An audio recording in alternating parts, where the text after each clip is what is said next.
So here on in the square next to that old church is the Panama Canal Museum, and we're going through it. Well, we went through it, sorry. And it's really cool. I'll show you a few clips right after this from it, but I started filming a whole bunch, but I think it's just gonna be boring too. Some of the interesting things about the Panama Canals is the early 1900s, we signed a treaty that was really controversial as they were emerging from Colombian rule and into independence, and the people were upset by it. Basically, we got a 10-mile wide strip of their country and total control over it. And then we pulled a bunch of people in from the West Indies and other places, and they were almost like slaves. They weren't, but they were segregated, many of them, and mistreated. And the canal was dug, and then for up until 1999, when we gave the canal zone back to them, had a very controversial history here in Panama. And I didn't realize it was so controversial for so long, but I think in some ways the canal has brought blessings of wealth now to the Panama, but also it has a long history of problems that we brought when we took over their country basically and built the canal. So kind of a messy history, but it's a beautiful place to visit now, so we'll see.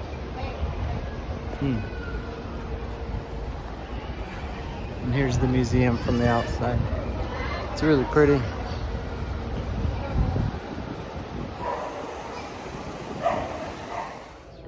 Kind of interesting. It shows you pictures from the canal. These different ships, cargo ships.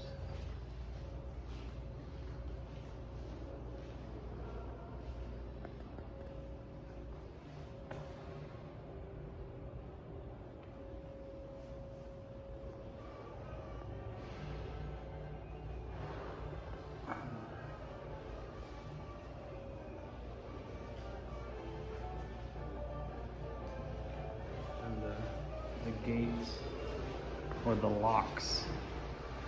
So they'll bring a ship in and then lower the water, open the gates and bring it out, or do the opposite and raise it up, and then it sails through. And that's how they step up and down through the canal, as those series of locks. Here's them building those locks. See these huge gates swing. You see where things get shipped in from all over the world, from the Asia and the Pacific Islands. And here's America, and they cut through the Panama Canal right there. And then all these major ports in the east coast of America, the Caribbean, South America, and from all over Europe and Africa as well. But they all kind of flow through the Panama Canal in Panama there. Pretty crazy. And this is the Panama Canal, the natural lake. This is the Chagres River that provides all the water to everything for the canal system. And this lake is actually man-made. They created it, and then they built the canal here and the canal here, and so they step up 3 steps and step down 2 steps to get the ships across with that system of locks. So this is the Panama Canal Administration Building, and it used to be, currently, it used to be the governor's mansion before everything was given back to Panama.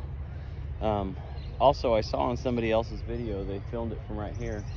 From here to the top of this hill is the same height that the ships need to rise through the system of locks. I told you they pull in, the gates shut, and then the water fills up and it rises, and it steps them up on the next one, and they need to rise up. That's the natural lake height in the middle of the Isthmus of Panama. And then on the other side, they have to step down in the locks to get down to the Pacific or Caribbean Ocean, depending on which way they're going. So they have to rise up, meet the lake, go across it, and then drop back down to get across this isthmus. And that's why you have that system of locks with the gates shutting, water filling or going down, and the ships step up or step down, cross that lake, and then step up or step down. Anyway, it was kind of a nice visual in that video to see that. So as we look at the Panama Canal today, that's what this will be. So below the old governor's mansion, this is a whole network of buildings in here. That was Balboa High School. These were all housing for officers and stuff during the canal times. And just all through the canal zone, you find this type of architecture and just really pretty lawns. The Panamanian government has taken over most of it. These are all offices now instead of housing government offices and stuff. But it's all really nice through this canal zone where the U.S. used to keep administration and officers and workers and stuff. So it's kind of interesting to see all this pretty old, well-manicured lawns, architecture and stuff from several decades ago when we gave everything back to Panama. The entrance to the lake. Lago Gatun officially starts after this. A few miles that way. It's called the Gaylord Cut. The Panamanians call it Culebra Cut. Like snake, because you can't see how it flows around there. Yeah. That's the narrowest part of the canal? Yeah, and it was the most treacherous. It was just half this size when they first built the canal. They've been drenching it and making it bigger because now bigger ships sail. It's just one lock compared to over here, you have two sets. Oh, yeah. So on the right is the new canal, and on the left is the old. Right. And they just run parallel to each other. Yeah. Different systems, though. I mean, the new canal actually, I don't know. For instance, it recycles like 40% of the water. Chagres River. Chagres River. And this is what feeds the lake and the whole canal system. That's correct. And gives water to the city of Panama. Most important river in Panama.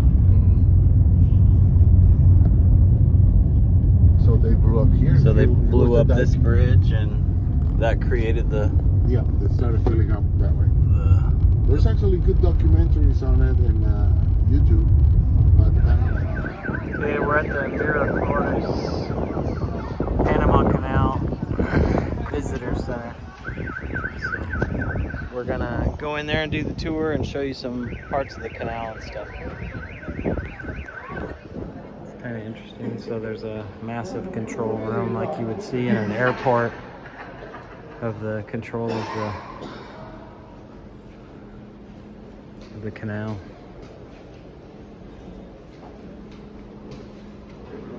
And then these linemen help them get the boats through. And these tugboats help push and pull the boats through the whole system.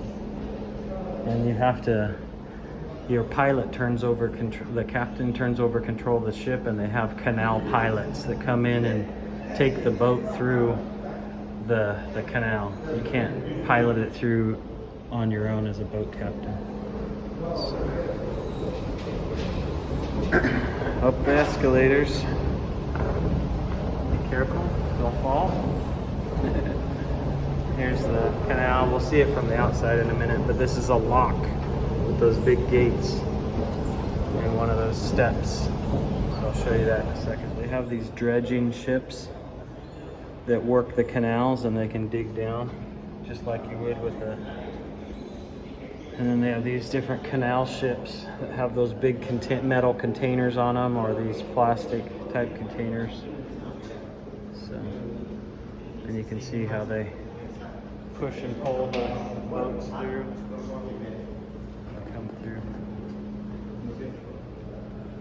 So where do we go? So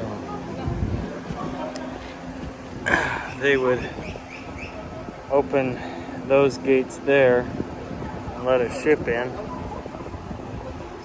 theoretically, and then let the water down inside between this gate and that gate, and then the ship would lower until the water level met that level, and then the ship would move out through there. And then coming in reverse, they could do the same thing. There's a gate down there, and they could raise the water up and bring the ship up to a new level, and then bring it over, and then raise it up to a new level, and then shoot through. And there might be another lock there, and then they're at the lake level, and they can go all the way across the lake, and then they have to drop back down. So going that way takes you across the narrow neck of land, the Isthmus of Panama, to the Caribbean Ocean, and going this way takes you right out into the harbor into the Pacific Ocean. So it's pretty cool. What's this guy up to? Must be a worker walking across the gates over to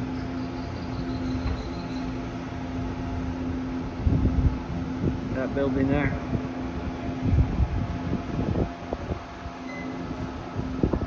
So I believe there's an old canal, and then they've built a new canal, so there's kind of a couple of systems there. And it's a little bit breezy, so hopefully you can hear me, but the canal was started in the early 1900s by the French. The narrow cut through the mountains there, the Gaylord Cut, I believe is what it's called. And then the U.S. took over the project because it was just too expensive, and I think the French backed out on their own. And then the U.S., like I explained earlier, Panama had just gotten its independence from Colombia, or it's trying to, and the U.S. supported them in that, and then came in and basically took a 10-mile wide strip of the country and brought in the military and tons of infrastructure, and basically took things over until the 1990s when it was given back to Panama. Has a rough history as far as the people they brought in here to do it from the West Indies.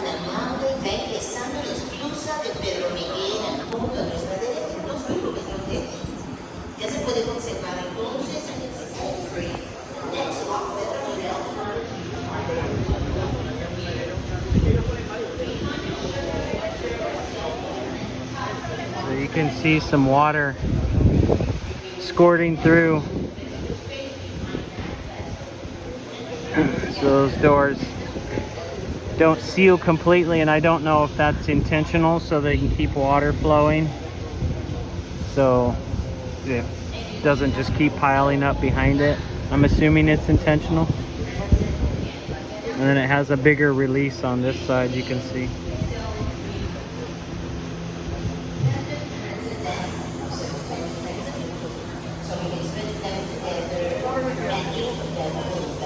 And then they have these railways along the edges that they can use these pieces of equipment to move up and down the tracks that help with guiding the ships through and keeping them straight and so forth.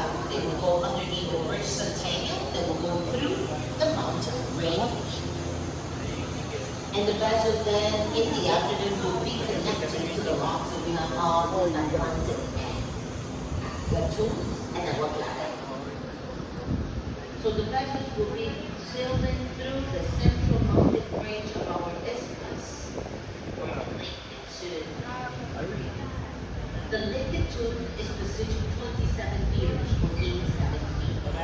The creation of the lake was possible thanks So Sunday, after different chapters, river that brings to the Caribbean and the development of the river and the operation of the river. All that fresh water will drink the gold and So that's the Panama Canal. You can take tours that take you up through the lake from different points, up in Gamboa by the rainforest and down lower. You can't take tours that like take you by boats through the locks. It's 11 o'clock in the morning, but at 2 o'clock they told us when we came in there'll be a ship coming through, and that's pretty exciting, I guess, for people to come and see. But the timing was just off for what we're doing today, so we won't see a ship go through. But you can time it or come back and see one come through if you're ever here. This is where ships come from all over Asia and the South Pacific and Australia, and cut through and go up into the Atlantic regions, North and South, or South America and North America and Europe. And ships come in from all over Europe, come down and cut through right here and go out into the Pacific, up the west coast of America and Mexico and China and Japan and everywhere else. So it's pretty cool to kind of be standing here with the history of this place, and so much comes through here. It's interesting.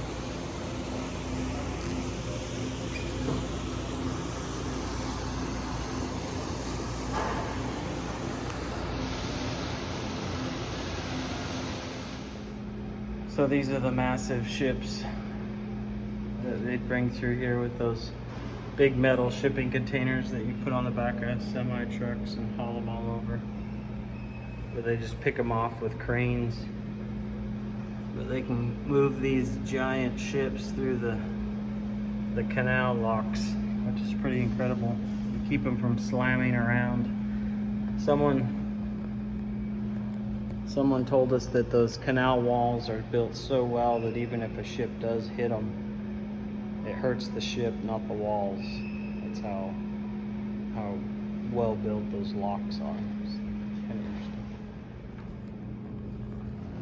So we're down here at the ground level, and there's some pictures here since we don't have any ships coming through. Them pulling the cruise ships through. And you can see how narrow of a space they have there, and they're just using ropes and then lines on the side that the workers are walking along with.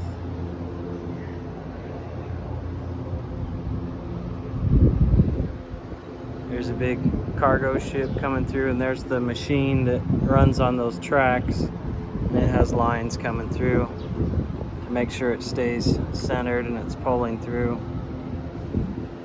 You can see that they've dropped the water down, they're opening the gates, and it'll come through. There's another giant cargo ship. I mean, they barely clear. It looks like the tops of the cargo ship are actually wider than the canal. And those cables and those machines on the tracks keep it centered going through.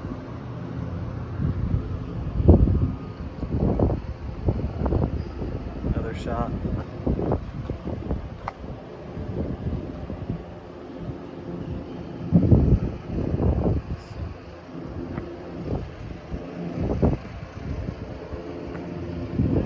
Okay. Alright. That's it. So that's the end of my Panama Canal stuff. Hopefully you thought it was interesting. It would have been cool to have a ship come through, but we don't have time today. So thanks for coming.